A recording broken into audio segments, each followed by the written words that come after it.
One thing, viewers, is very clear that this is going to be a referendum on no one else but Arvind Kejriwal. Do the people of Delhi want him back as Chief Minister? Remember, when he gave up the Chief Ministership, he said, I will only come back as Delhi CM if you vote me back. All of that now will be put to test come the 5th of February. What does it look like? I'll hark you back to the election 2020, which was, by any standards, for any political journalist, one of the worst, most polarizing elections to cover, viewers. Just days after that, it was followed by the Delhi riots. Where does Delhi stand today? Number one, we hope we're going to have a peaceful election, not like the one we saw the last time around, but it's all in. And let's see who's looking better in that race where the Delhi dangal is concerned. Amitabh Tiwari, election analyst and researcher, joins me. Rajat Sethi, political commentator. Rashid Kidwai, author and political analyst as well. We'll also have Ashutosh at some point of time. Amitabh Tiwari, if you look at Delhi and you look at the past couple of elections, number one, this is going to be a make and break elections if we are going to talk just on the pure reason of Arvind Kejriwal coming back after 10 years of anti-incumbency. There's bound to be a fair amount of voter fatigue in all of this. But, Amitabh Tiwari, for the BJP, they've done their best at 38% the last time around. Municipal vote, they touched just about 40 at 39.8%. The BJP in itself, who's a primary contender, will need to add a new voter base. Yeah, so essentially it's a matter of, or a battle of prestige for the BJP, because despite winning 60 plus seats in the Vidhan Sabha in terms of assembly leads, it's not been able to even cross double-digit mark in the Vidhan Sabha. What is really happening or not working for the BJP is that nationally the middle class voter is considered as the stronghold of BJP.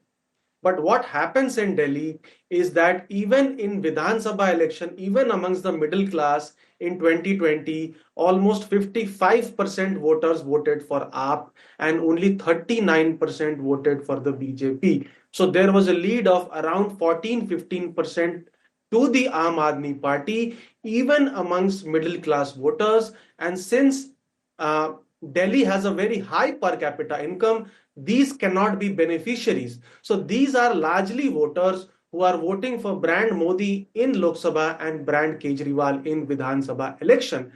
The Aam Aadmi Party has a lead of 15% in vote share terms, 54% versus 39% of BJP. Almost half of it is accounted for by the middle class.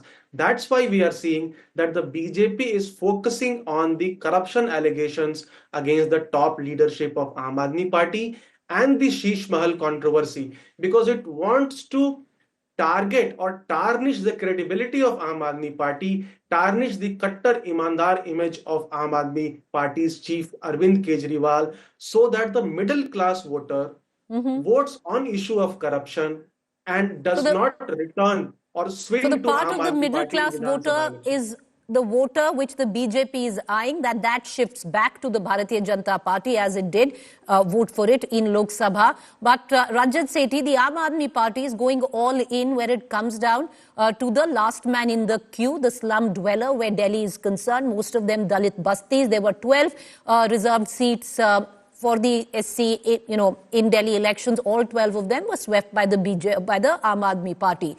AAP this time going all out to keep that. That is where you see the slew of reveries. That is true. I think Aam Aadmi Party has its constituents very clearly mapped out. They very well know that middle class, if you leave it to them, the way they had voted for Arvind Kejriwal in the previous elections, that might not repeat this time. So his core constituency remains the slum dwellers and the poor section of Delhi society. And this is where his outreach, either 2,100 rupees or whatever freebies that he can showcase, he's going to do every single attempt to do that.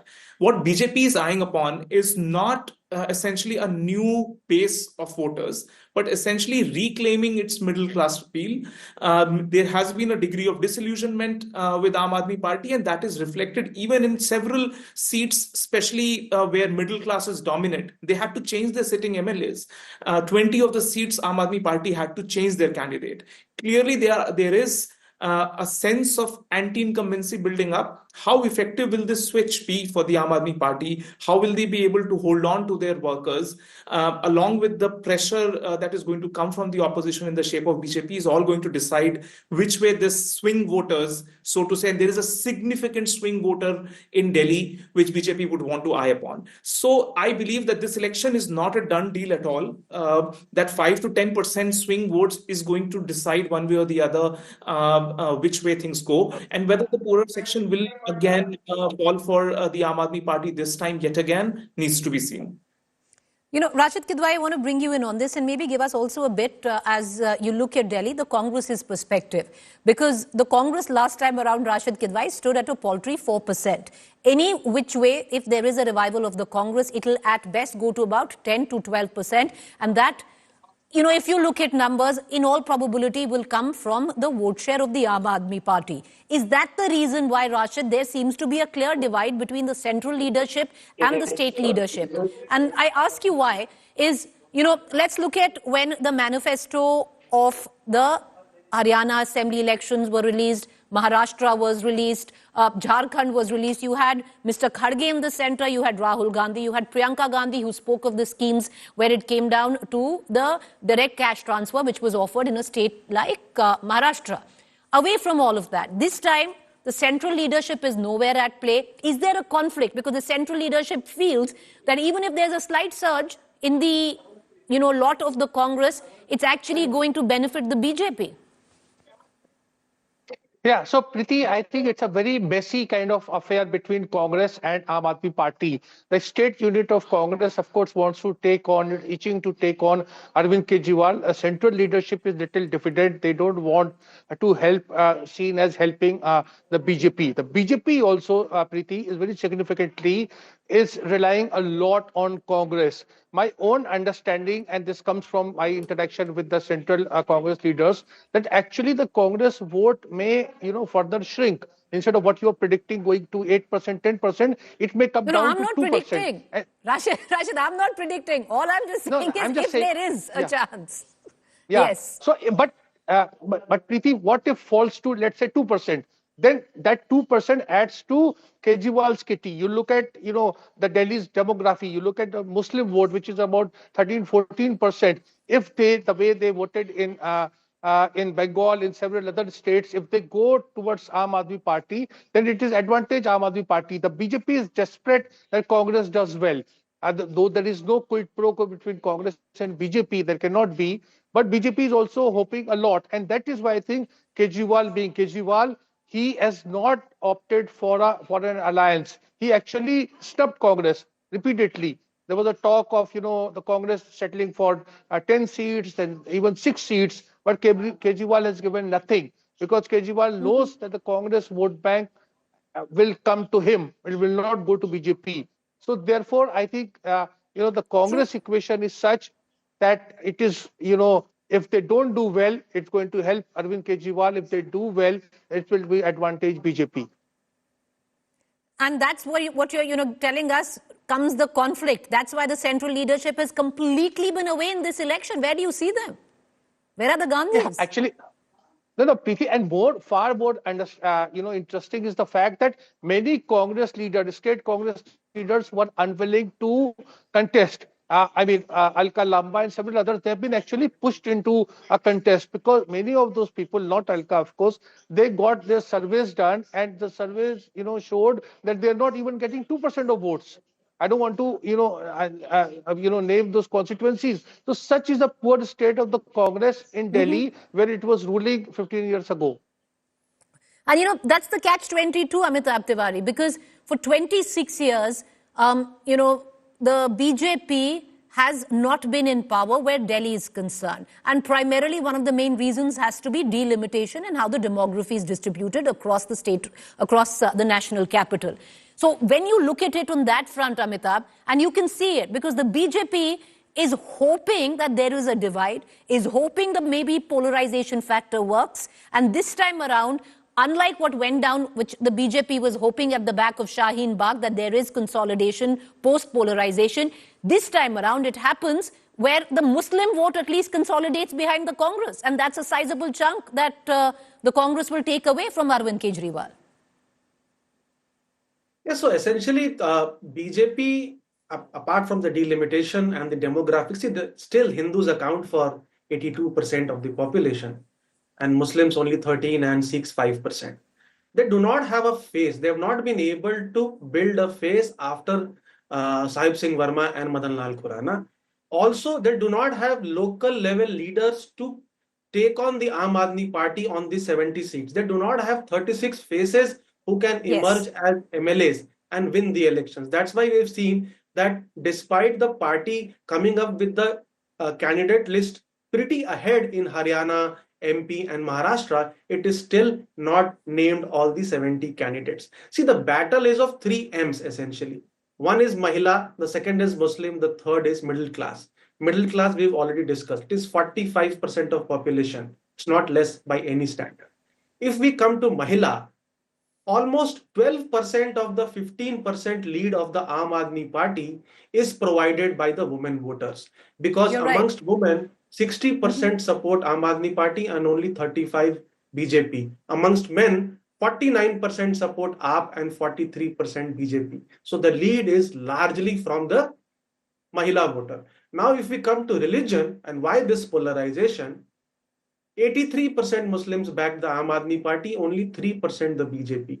That means of the lead of 15%, 10% is accounted for by Muslim exactly, and that's why 2% Sikh and 3%. Right, and that's the reason why what I said, if that Muslim vote, even if there is a slight revival and it consolidates behind Congress, then it's trouble coming in for the Aam Aadmi Party. Consolidating behind Congress is difficult because the Muslim voter would also realize that they are acting as vote cutters. Of course, exactly, 5 to 10% and that's the reason why you do not happen. see that's the reason why also, like Rashid pointed out, you really don't see the top gentry of the Congress taking to the streets in campaign this election. But Rajat Sethi, I want to bring you in on this.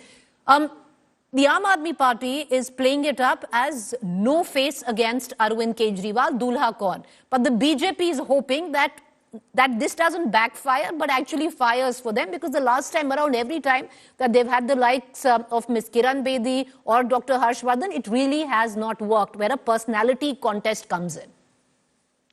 I think, Preeti ji, what the BJP should do, again, I'm nobody to sort of advise them, but even Kejriwal isn't a viable face. I mean, how can he? This is not an election of Supreme Court where Supreme Court's judgment will change after the election. The Supreme Court is pretty clear that he needs to stay away from the Chief Minister's office, and he cannot touch any files, be there an election or no election. So I don't know why BJP is not trying to question the legitimacy that how is Arvind Kejriwal the face of Delhi's election? Technically, that is not possible. However, having said that BJP hasn't, sort of lashed out on the Aam Aadmi Party for naming him instead of Atishi, and they should do that over the coming days. But the moot point remains that Arvind Kejriwal may be the face, but there is enough amount of lack of trust or the credibility loss that has happened. All the data that you have right now discussed over your show, it's all 2020, when the Kejriwal phenomena was still new. People were still not, completely over, the promises that Kejriwal was about to bring in governance, was about to change the face of Delhi. He was sounding more technocratic. He had solutions in mind, and people believed. A lot of us believed that the kind of policy solutions that he's aiming to bring into Delhi will actually uplift the capital of this great nation. But over the past 5 years, we've only seen drama. And I think, how does he counter and sustain or retain his credibility in the coming election, when the body blow that it is facing right now, right from Sheesh Mahal to bunch of schemes, nothing got implemented? There are some serious questions. And I believe what BJP, in the lack of a face they have, should actually put up very grounded candidates. They should go out to the poor people, pull out auto rickshaw drivers, etc., make them the candidates. Try and spin the narrative that Kejriwal has been playing on BJP for you are right there. There is voter fatigue, Rajat, that has set in, bound to have set in, especially 10 years of anti-incumbency. Then there is a government which is being questioned in Punjab as well. But at the back of it, you speak of that technicality. There are multiple legal loopholes in that. We did discuss it, a couple of days ago. And that was the technicality in that was the term which was earlier, not this term. So maybe that case goes back to court. That's a separate thing. But, 30 seconds each. Amitabh Tiwari, I want to bring you back into this conversation. What do you think are going to be the X factors? You spoke of the 3 M's, which is Muslim. You spoke of Mahila. Mahila is interesting. The last time around, what did it for Arvind Kejriwal, not many would know, was that one scheme, which was free bus scheme. And that really got Arvind Kejriwal home with the kind of stupendous majority that, he had. This time around, Amitabh Tiwari, 2,100. Let's discuss the Mahila right now. Being offered to women, registrations have already started. Now, we've seen this scheme work for some, fail for the others. It's worked in Maharashtra, it's worked in Bengal for Didi, but it failed in Andhra Pradesh, it failed, in other states as well, which offered a similar scheme. Why do you think this will work? You're on mute, Amitabh. My belief and assessment is that this scheme will not work for the Aam Aadmi Party here, because in Maharashtra and Madhya Pradesh, Jharkhand, where it worked, the scheme was already implemented and cash was deposited in the accounts of women for 3 to 6 months. Here, So they had already Congress got the has also first check. Yeah, here Congress has also come up with a similar scheme. BJP will also come up with a similar scheme. So it becomes a battle of promise versus promise. However, Ramesh Biduri's statements against, or rather mentioning Priyanka Gandhi and targeting Atishi, can backfire for the BJP and neutralize some of these losses which the Aam Aadmi Party might have had to face because of the non-implementation of Mahila Samman. Of that scheme. You could bring the Mahila vote bank together. But Amitabh Tiwari, I've also seen that in states where there is a loyal woman voter base where they feel that you have delivered. Ladli Bahin, not the Ladli Bahin, but in Madhya Pradesh, the Ladli Behna Yojana, there was a sense that the Chief Minister then, Shivraj Singh, will deliver on it. There was a sense that Mamata Banerjee will deliver on it. And that was maybe that the women voters had that kind of affinity. This time around with the bus scheme and the other few benefits that women get, will that impact? Well, that's a big question. But Rashid Kidwai, you've made it very clear that the Congress's lot in all probability is going to dwindle. What do you think is going to be the X factor in this election?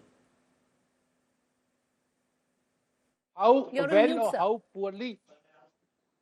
I think the X factor is the Congress itself.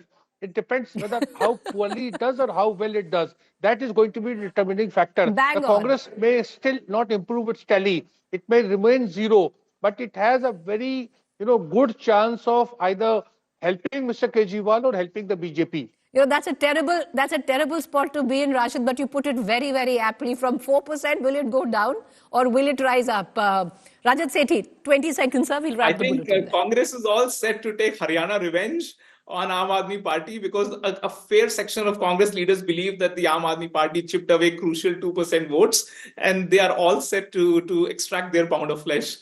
Let's see which way. Rajat is being wishful.